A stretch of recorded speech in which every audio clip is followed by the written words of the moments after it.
मीरा साई ज्योति और समीर निवतकर, इनका सवाल ऐसा है कि सत्य साई बाबा के कुछ ऑर्गेनाइजेशन बहुत अच्छा काम करते हैं। उसके बारे में आपका क्या सवाल है? ये सवाल तो टीवी पर भी खड़ा हुआ था।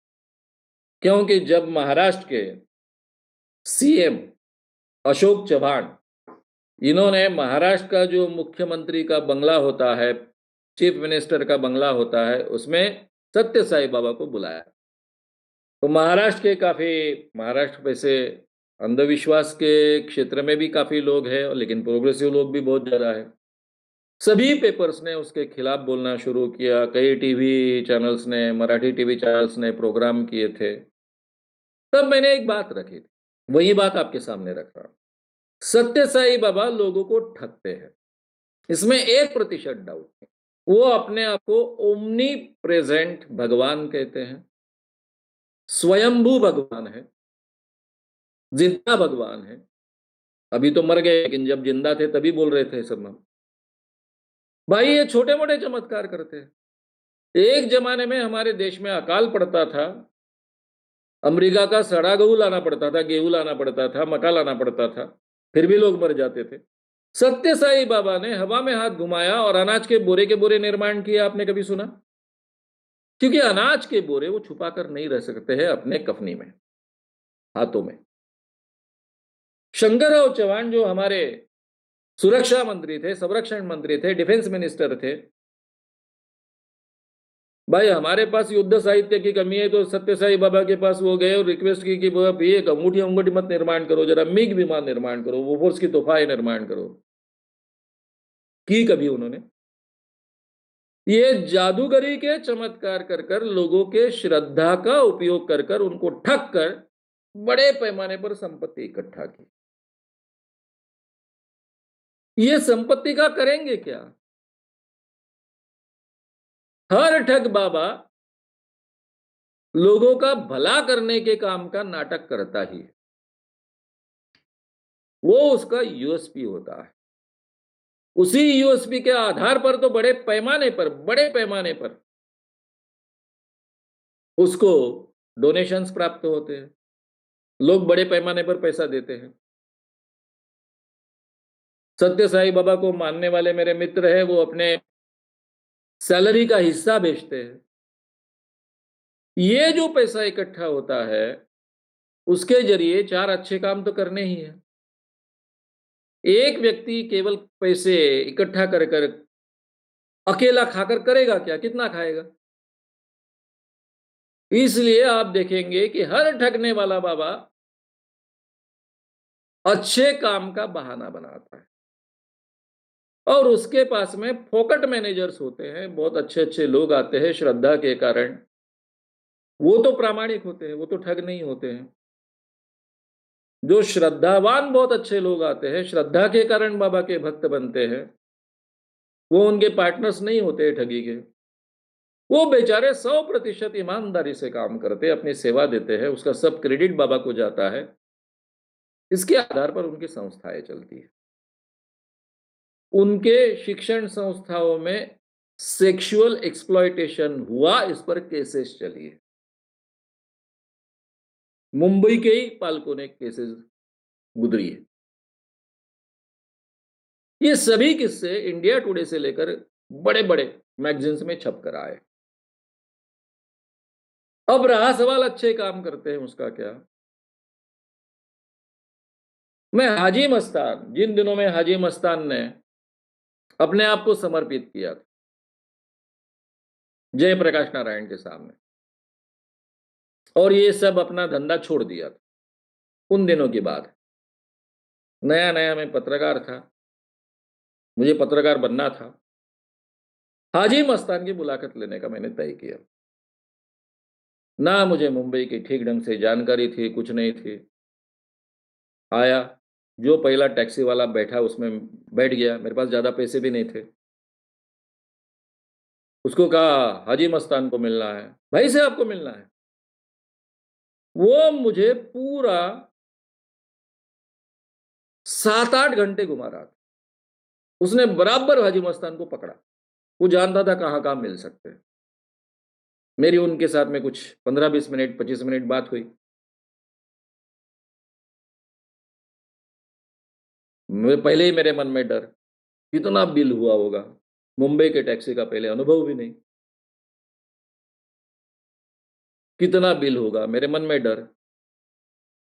जब ये सब बात खत्म हो गई, उसने मुझे स्टेशन पे छोड़ा तो मैंने पूछा तुम्हारा बिल कितना हुआ? वो टैक्सी वाला बोले, आपसे मैं कैसा बिल ले सकता हूँ? आप तो भाई के मेहमान, मैं नागपुर से आया हूँ, भाई का मेहमान हूँ। उसके मुँह से मैंने कई किस्से सुने थे। मुझे लग रहा था उसकी बातों पर से कि ये शायद मुस्लिम होगा। जब मैंने नाम पूछा, अभी तक नाम नहीं पूछा था मैंने। जब उसने मुझसे पैसे नहीं लिए तो मैंने नाम पूछा। हिंदू आदमी था। वो कहता था कि भाई हमारे लिए भगवान, हाजी मस्तान भगवान। हाजी मस्तान ने गरीब बस्तियों में मेडिकल वैन शुरू की थी। शायद वो पहला मेडिकल वैन शुरू करने वाला व्यक्ति था। ये मेडिकल वैन में डॉक्टर होता था, उनके पगार वो देता था, दवाइयाँ उसमें होती थी, लोगों को फोकट में ट्रीटमेंट मिलती थी। ये जो आदमी था जिसने मुझसे पैसे नहीं लिए टैक्सी के पूरे घुमाने के बाद 7-8 घंटे घुमाया नहीं, कितना पेट्रोल उसने खर्च किया होगा इसका आप अंदाज़ कीजिए। मैं पैसे दे पाता, नहीं पाता ये बात अलग है, लेकिन उसने लिए ही नहीं। वो कहता था कि मैं कैसे आपसे पैसे ले सकता हूँ? भाई को केवल पता चला कि मेरे बेटी की शादी है, मेरी कुछ दिक्कतें हैं, क्योंकि मेरे कुछ टैक्सी ड्राइवर भाई के बहुत नज़दीक के थे। तो उनको पता चलते ही उन्होंने पैसे भेज दिए और मेरी बेटी की शादी बहुत अच्छे ढंग से हुई। ऐसे आदमी को वो भगवान से भी ज़्यादा कंसीडर करता था। अब हाजी मस्तान ने बहुत अच्छे काम किए। तो क्या हम हाजी मस्तान के ठगी का, हाजी मस्तान के स्मगलिंग का समर्थन करेंगे? क्योंकि वो अच्छे काम करता है। लेकिन वो देश का कानून तो तोड़ता है। स्मगलिंग तो उसने किया है। ठीक है, बाद में जयप्रकाश नारायण के आगे उसने समर्पण किया, सब अपना धंधा छोड़ दिया वगैरह-वगैरह बात छोड़ दीजिए आप।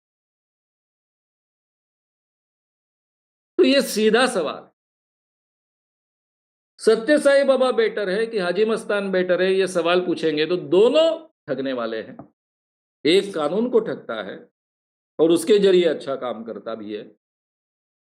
दूसरा लोगों की आस्था का शोषण कर कर उनको ठगता है और फिर कुछ अच्छा काम दिखाता है। तो मैं अगर 2 में से एक को महत्व देना चाहूँगा तो Hadi Mastan is a better person. कम से कम वो लोगों को ठगता नहीं है। कानून को भी मालूम है कि ये हमको ठगता है। झूठ का आडंबर खड़ा नहीं करता है। जो भी करता है प्रामाणिकता से करता है। कानून के साथ में खिलवाड़ करता है, वो भी अपने प्रामाणिकता से करता है और लोगों की सेवा करता है, वो भी प्रामाणिकता से करता था। लेकिन ये तो लोगों को ठगता है, लोगों के आस्था का फ़ायदा उठाता है, अपने आप को भगवान कहता है। भाई तुम अगर ज़िंदा भगवान हो तो ये भारत का भला कर डालो ना एकदम से। आपको क्या दवाइयाँ का हॉस्पिटल चलाने की आवश्यकता है, कॉलेजेस चलाने की आवश्यकता है? भगवान हो ना, भगवान तो कुछ भी कर सकते हैं। पूरे देश की गरीबी दूर कर दो ना एकदम से, बात ही खत्म हो जाएगी ना। किया किसी भ अपने आप को भगवान कहने वाले व्यक्ति ने। भगवान की तो अमर्याद शक्ति होती है ना। क्या युद्ध भी रोका? एक तो भी। टेररिस्ट अटैक रोके? ये सवाल हमारे मन में क्यों नहीं आते हैं? इतने दैवी शक्ति वाले लोग हमारे गाँव-गाँव में हैं, बड़े-बड़े बाबा हैं। ये हमारे देश की समस्याएँ क्यों नहीं सुलझा सकते? वहाँ पॉलिटिशियंस की क्यों आवश्यकता होती है? इन पर तो भगवान प्रसन्न है या खुद ही भगवान है। खुद को भगवान कहने वाले कितने व्यक्ति हैं हमारे समाज में, हमारे देश में। इतने जिंदे भगवान होने के बाद भी हमारी समस्याएँ क्यों नहीं छूटती है? ये सवाल हमने अपने आप से पूछने चाहिए। इसलिए उनके अच्छे कामों का समर्थन नहीं करना चाहिए। ये अच्छे काम उनको लोगों को बताने का है। ये उनका यूएसपी है। उसके आधार पर तो उनका ठगी का व्यवसाय चलता है। वो ज़ाहिर तरीके से हम आपको ठग रहे हैं ऐसा बोलेंगे तो लोग ठगे जाएँगे क्या? हम अच्छा काम कर रहे हैं ये तो बताना ही पड़ता है ना। ये बात को हमने समझ लेना चाहिए। श्याम मानव चैनल को आपका समर्थन देने के लिए चैनल को जरूर सब्सक्राइब करें। चैनल के नोटिफिकेशन पाने के लिए बेल आइकन भी दबाएं।